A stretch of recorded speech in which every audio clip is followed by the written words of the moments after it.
Est-ce que vous sentez que votre vie est déséquilibrée et que vous avez besoin de paix?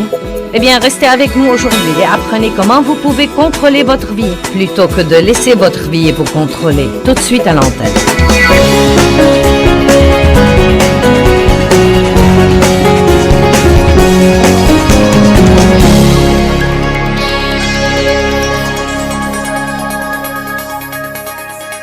Quand Jésus vient vivre en nous, il vient vivre dans notre esprit.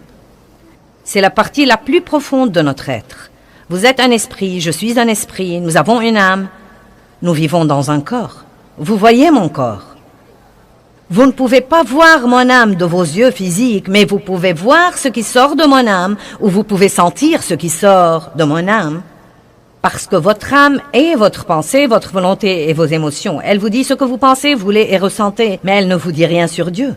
Si vous voulez savoir ce que dit Dieu, vous devez aller plus profondément. Vous devez apprendre à marcher dans l'esprit et à être mené par l'esprit, et non pas être mené par votre chair ou être mené par le diable. Le Saint-Esprit mène et guide.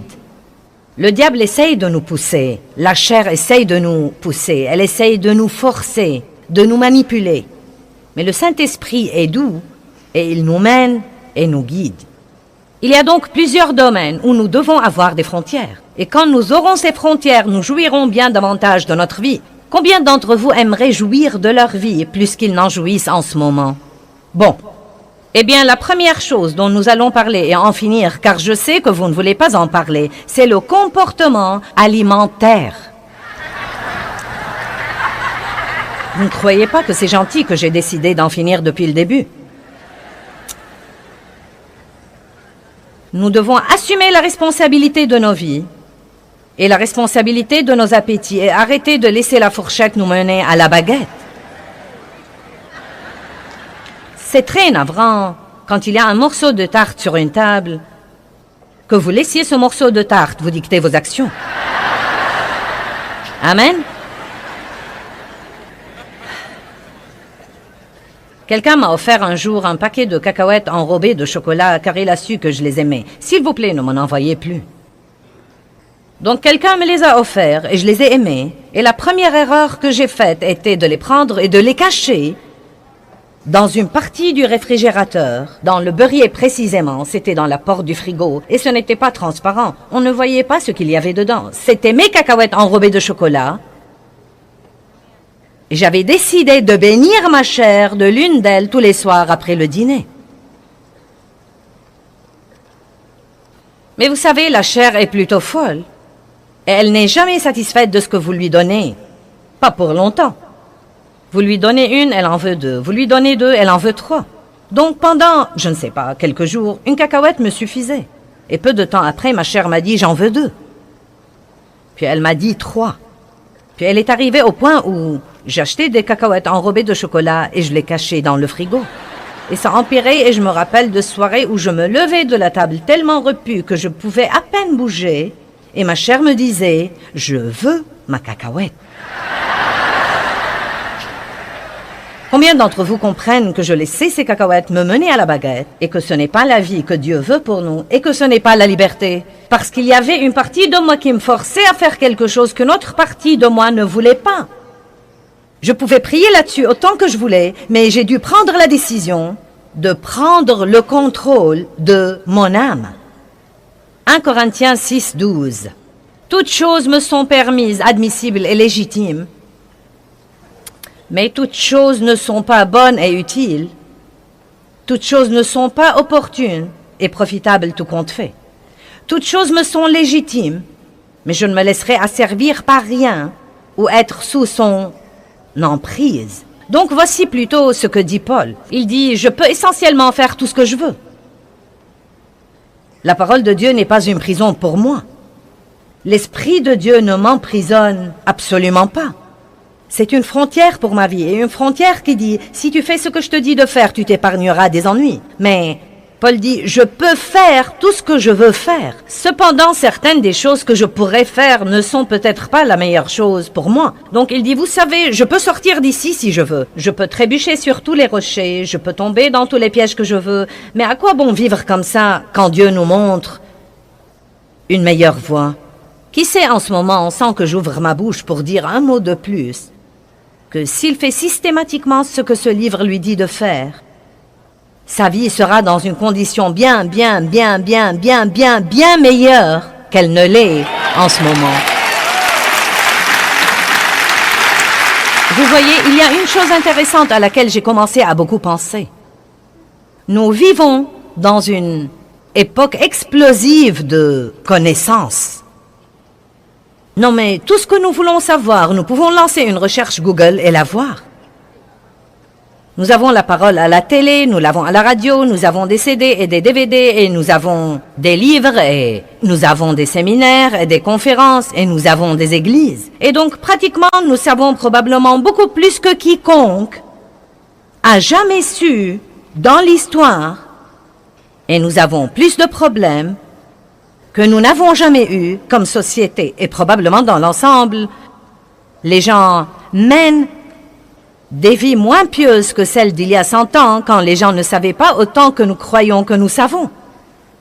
Donc, j'ai commencé à vraiment y penser et à en parler, et à défier les gens de comprendre qu'ils ne connaissent rien de la parole s'ils ne la mettent pas en pratique. Ce n'est pas parce que vous la soulignez dans votre Bible que vous la connaissez. Ce n'est pas parce que vous la surlignez en jaune que vous la connaissez. Le seul moyen de savoir que nous connaissons quelque chose, c'est de le mettre en pratique. Et donc, si nous apprenons la parole de Dieu et que nous la mettons en pratique, nous vivrons à ce moment-là à l'intérieur de ce lieu sûr et nos vies seront très merveilleuses. Maintenant, en ce moment, la salle est pleine de gens et il y a des gens, des millions qui nous regardent à la télé. Vous pouvez facilement me dire la chose que Dieu vous a dit de faire et que vous n'avez pas faite. Dieu ne va pas changer d'avis. Si vous attendez pour voir s'il va changer d'avis, croyez-moi, il ne va pas changer d'avis. J'ai beaucoup d'expérience là-dessus. Et finalement, écoutez-moi maintenant, parce que c'est vraiment un bon conseil maternel. Finalement, soit Dieu fera à son idée, soit vous serez malheureux et misérable. Amen. Vous savez ce qu'on dit d'une famille? Si maman n'est pas contente, personne n'est content. Eh bien, disons-le comme ça. Si Dieu n'est pas content, aucun chrétien n'est content. Parce que Dieu vit au-dedans de nous. Et si nous voulons avoir la joie dans notre vie, nous devons faire tout ce qu'il nous dit de faire. Et j'espère pousser certains d'entre vous à dire ce soir, vous savez quoi, je ferai aussi bien d'en finir avec ça, et de le faire à la façon de Dieu, et d'aller de l'avant, et d'arrêter de lutter, parce que je suis malheureux. Maîtrisez votre âme et contrôlez-la. Donc Paul dit, je peux faire tout ce que je veux, mais toutes choses ne sont pas bonnes pour moi. Savez-vous qu'il y a beaucoup de choses que vous pouvez faire et vous en tirer et toujours aller au ciel? C'est vrai. Manger de la malbouffe tout le temps ne vous empêchera pas d'aller au ciel. Déclarer votre faillite ne vous empêchera pas d'aller au ciel. Gaspiller votre temps ne vous empêchera pas d'aller au ciel. Mais voici ce que ça va faire. Ça vous rendra malheureux et vous ne serez pas un très bon témoin pour les autres. Et nous devons comprendre que Jésus est mort pour que nous ayons une vie formidable et nous devons faire tout pour coopérer avec le plan de Dieu et avoir la vie qu'il est mort pour nous donner. Maintenant, Paul fonce. Les aliments sont pour le ventre et le ventre pour les aliments, et Dieu mettra fin à la fonction des deux et les anéantira. Mais le cœur n'est pas pour l'immoralité sexuelle, mais il est pour le Seigneur, et le Seigneur est pour le corps, pour le sauver, le sanctifier et le ressusciter. Ce qu'il y a d'intéressant, c'est que Paul dit « Je peux faire tout ce que je veux, mais toutes les choses ne sont pas bonnes pour moi. Il faut donc que je me maîtrise. » Les deux choses qu'il mentionne sont notre appétit pour la nourriture et les appétits sexuels qui causent tant de problèmes pour tant de personnes aujourd'hui dans notre société. Maintenant, vous devez vous occuper de vous-même et vous devez vous occuper de vous-même puissamment et fermement. Vous devez prier contre la tentation. Jésus a dit aux disciples dans le jardin. Priez afin que vous ne tombiez pas dans la tentation. Mais ils se sont endormis. C'étaient des chrétiens somnolents qui n'étaient pas agressifs et ne venaient pas contre les choses. Il y a des choses vraiment importantes et intéressantes dans la Bible, même sur l'appétit. Vous serez content quand j'aurai fini de l'appétit. Je n'en ai pas pour longtemps. Proverbe 23, 2 dit « Mets un couteau à ta gorge si tu es gourmand. » Or, je suis sûre que Dieu ne veut pas que nous nous coupions la gorge, mais il essaye de nous dire de ne pas manger outre mesure. Nous ne devons pas vivre pour manger, nous devons manger pour vivre. Et nous devons comprendre que nos corps sont le temple du Saint-Esprit et faire attention aux choses que nous y introduisons. Certains font plus attention à l'essence qu'ils mettent dans leur voiture qu'aux choses qu'ils mettent dans le temple de Dieu.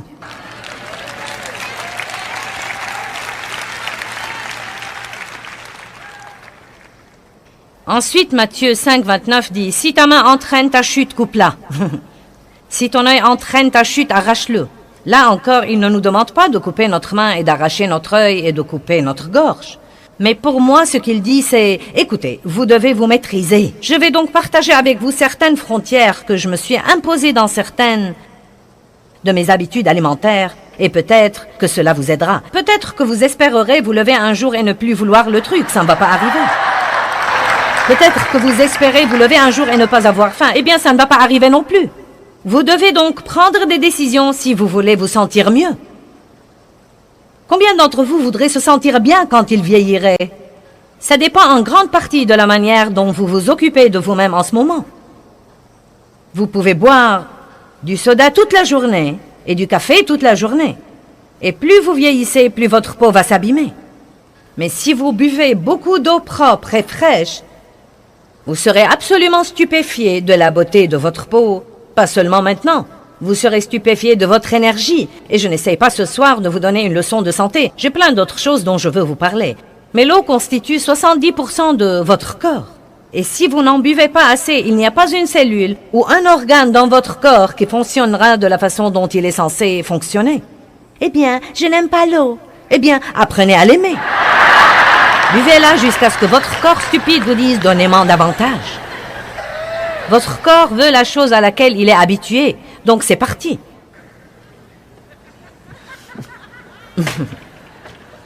Je me suis imposé des barrières et des frontières parce que je veux me sentir bien. Je ne veux pas me sentir fatigué tout le temps. Je ne veux pas me sentir mal tout le temps. Je veux continuer à faire ce que je fais jusqu'au jour où Jésus va me prendre chez lui. Et je sais que pour faire ça, je devrais m'occuper de moi-même. Donc, je bois du café, mais ma frontière est que je bois 2 tasses par jour. Nous n'allons pas parler de la grandeur des tasses, mais... Hey, nous faisons des progrès.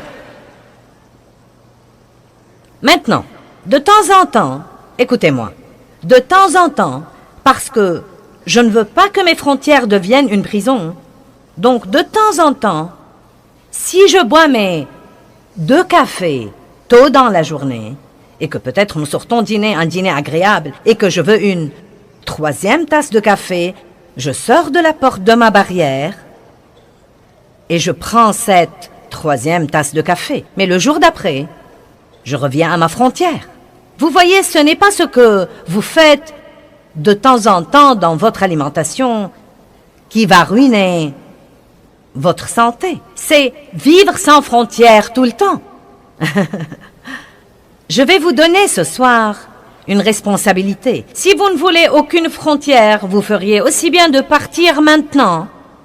Parce qu'il y a beaucoup de trucs à propos desquels nous prions et nous attendons que Dieu les fasse à notre place. Mais la vérité, c'est qu'il nous donnera la force de les faire. Mais il nous faudra combattre le bon combat de la foi, tenir ferme, mettre quelques frontières dans notre vie et laisser notre chair piquer sa crise jusqu'à ce que nous la maîtrisions de nouveau. Mes cacahuètes m'ont manqué quand j'ai d'abord arrêté de les manger.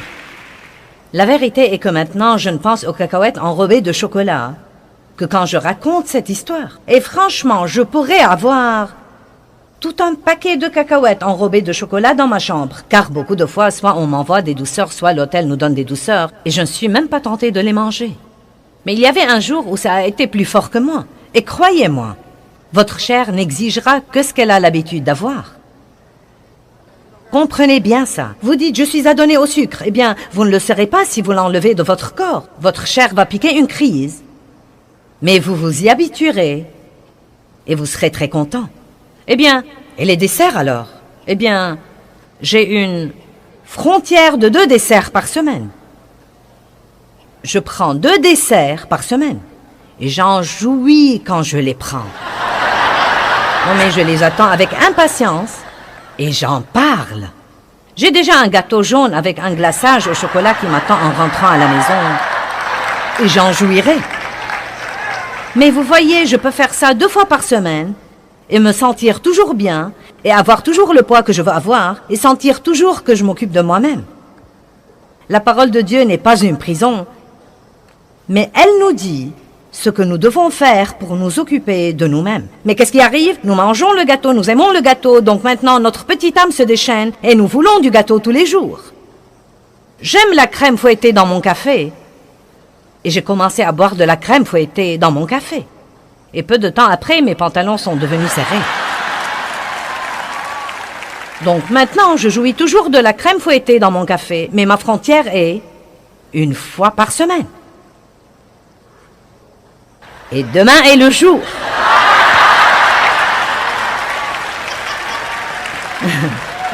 Et vous savez quoi? Une des choses que j'ai apprises, vous devez être intelligent.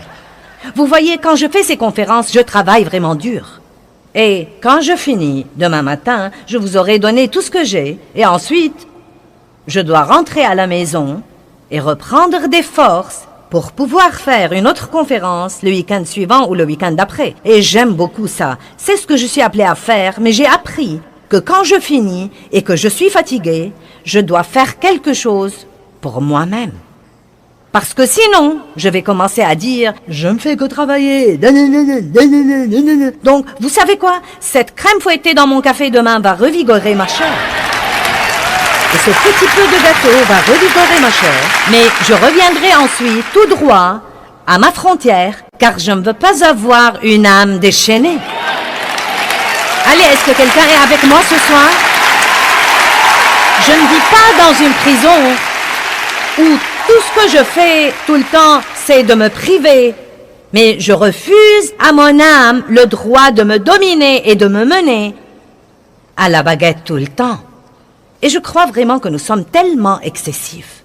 Soit nous ne faisons rien, soit nous faisons tout. Si je goûte à un biscuit, j'en mangerai une douzaine. Non, ce n'est pas vrai. Vous n'êtes pas censé vivre comme ça. J'aime beaucoup les pâtes et je pourrais en manger tous les jours. Mais j'essaye de me limiter à 1 fois par semaine. J'essaye de boire 3 litres d'eau par jour, mais je commence à sentir que je vais me noyer. Je ne sais pas, c'est beaucoup trop. Mais on me dit que parce que je voyage beaucoup et que je parle beaucoup, je dois boire alors au moins 3 litres et demi d'eau par jour. Quand je voyage et que j'ai beaucoup de décalage horaire, je dois parfois prendre des somnifères pour pouvoir dormir la nuit. Mais vous savez quoi? Je n'en prends pas plus de 2 nuits de suite parce que je ne veux absolument pas m'y adonner.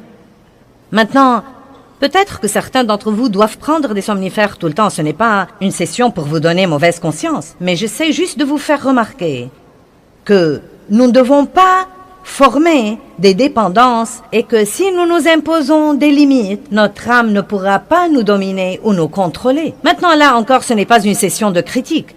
Certains d'entre vous sont peut-être obligés de faire quelque chose pour différentes raisons. J'utilise ceci comme un exemple car c'est une des choses pour lesquelles j'ai mis une frontière. Et je veux que vous commenciez à vous demander, eh bien, quel genre de frontière personnelle est-ce que j'ai?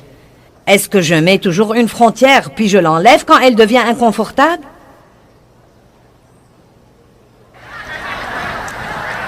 C'est facile de se mettre au régime dimanche soir après le dîner. C'est facile de noter tout ce que vous n'allez pas manger la semaine prochaine jusqu'à avoir faim. Donc, pourquoi ne priez-vous pas là-dessus? Imposez-vous des frontières sur votre alimentation. Cela ne veut pas dire que nous ne pouvons pas jouir de la nourriture. Dieu a mis la nourriture sur terre pour que nous en jouissions. Mais nous ne voulons pas qu'elle nous domine et devienne notre patron. Êtes-vous prêts pour autre chose? Vous en avez assez de la nourriture, donc je passe à la chose suivante. Bien, parlons de l'argent.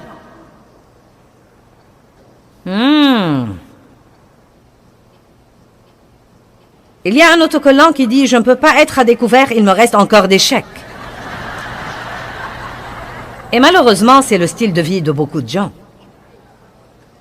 C'est à peu près tout ce qu'ils savent sur leurs finances. Il y a des gens qui font des chèques tant qu'ils en ont. Ils ne savent pas si leurs chèques sont sans provision.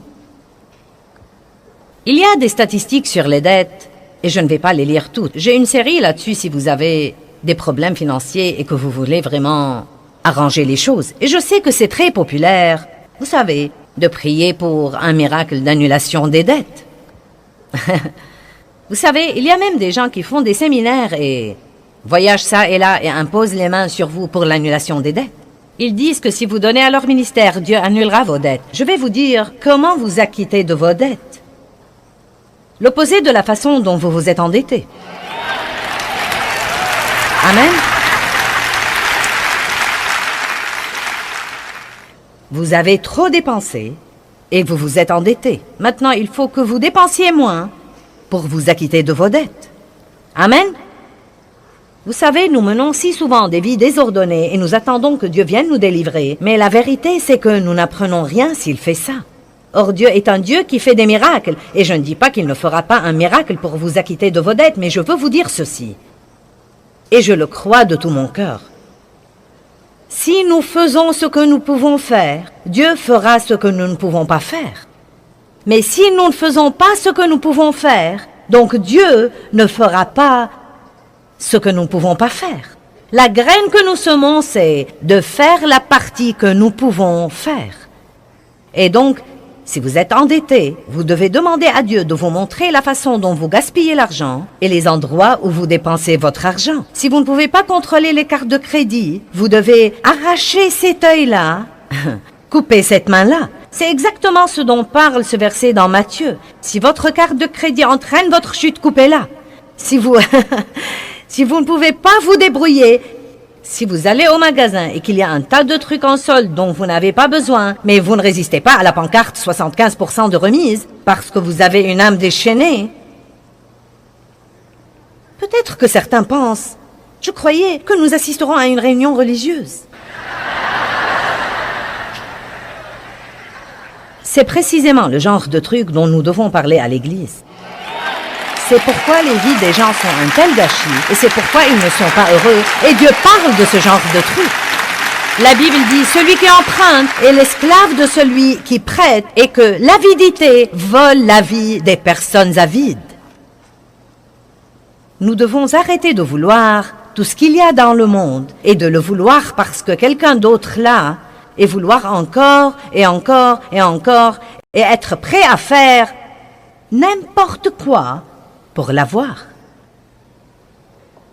Je me demande combien de gens, même ici ce soir, se tuent pratiquement dans des travaux supplémentaires et des heures supplémentaires et ont beaucoup de pression dans leur vie et peut-être prennent des pilules pour les nerfs à cause de toute la pression sous laquelle ils sont pour posséder une maison qu'ils n'habiteront même pas.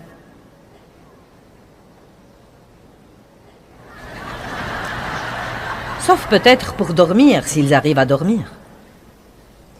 Je me demande combien de gens prennent 3 emplois pour envoyer leurs enfants à l'université alors qu'ils ne prennent même pas la peine de leur parler. Allez! Je ne dis pas de ne pas les envoyer à l'université, mais un temps avec vous serait plus important que de prendre 3 emplois pour leur donner ce que tous leurs amis ont et finir par ne pas même les connaître. Hébreux 12, verset 11. Or, aucune discipline pour le présent ne semble être un sujet de joie, mais de tristesse, mais plus tard elle produit le fruit paisible de la justice à ceux qui sont exercés par elle. Donc, la moindre discipline, que ce soit boire 2 tasses de café par jour alors que vous en voulez 10, ou prendre la crème fouettée 1 fois par semaine alors que vous aimeriez la prendre tous les jours, aucune discipline n'est drôle en ce moment, ne semble être un sujet de joie. Mais mes chers, plus tard,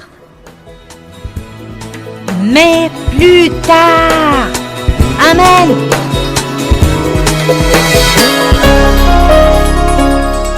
Eh bien, je vous ai appris à être en sécurité, à vivre à l'intérieur d'une zone de sécurité. Et cette zone de sécurité est la parole de Dieu. Nous devons apprendre la parole et ensuite, nous devons la mettre en application. Vous apprenez la parole et vous la mettez en application. La connaissance mentale à elle seule ne vous sert à rien. Vous devez la mettre en application. Mais je peux vous assurer que Dieu vous réserve une vie merveilleuse, mais il veut que vous coopérez avec lui pour la voir se réaliser. Dieu a un rôle et vous avez un rôle. Il vous aidera toujours à jouer votre rôle, mais il ne le jouera pas à votre place.